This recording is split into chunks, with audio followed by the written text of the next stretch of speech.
Conta um pouquinho aí pra gente, né, o que está sendo feito para promover essa transição energética aqui no Brasil? Em termos de Brasil, a partir de 2001 a gente teve programas focalizados. Primeiro a gente teve o Proeólica, depois a gente teve o Proinfa, mas todos eles muito dentro do contexto do apagão e da crise elétrica que a gente teve. Depois disso a gente teve programas um pouco mais gerais, então a gente começou com a estrutura de leilões, e algo que foi essencial para manter essa estrutura de leilões e fazer com que ela desse certo foi a entrada do BNDES. Isso foi algo que já foi observado desde o Proinfa e desde o Proeólica, que a entrada do BNDES financiando ela era essencial.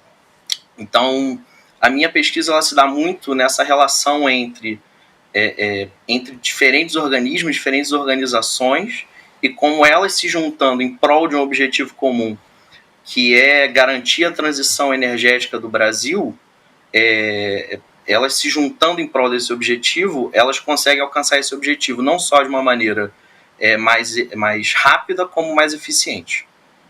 E para a gente finalizar aqui então, Gustavo, qual que são os próximos passos, né? O que pode melhorar essa eficácia aí, que pelo que você falou, a gente até está num bom caminho em relação à transição energética no Brasil, mas obviamente sempre dá para melhorar, né? Até porque a gente quer ser líder, né, na transição energética brasileira. Então quais são os próximos passos? O que precisa melhorar? O que a gente precisa fazer agora?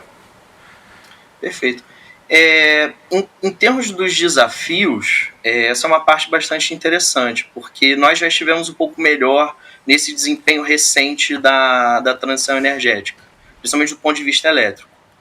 Acabou que eu não toquei muito nesse assunto, mas do ponto de vista de biocombustíveis, etc. e tal, nós temos o etanol e nós avançamos bastante com isso, os motores flex, etc.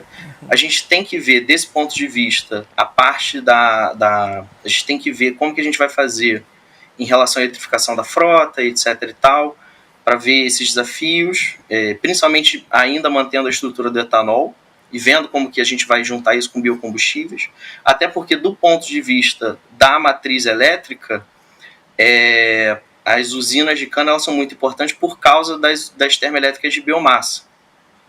E do ponto de vista de um aumento da geração de energia solar e energia eólica, nós temos, obviamente, desafios técnicos, como, por exemplo, a intermitência dessa geração, porque a turbina eólica ela só gera energia quando tem vento, e o painel solar só gera energia quando tem sol, obviamente.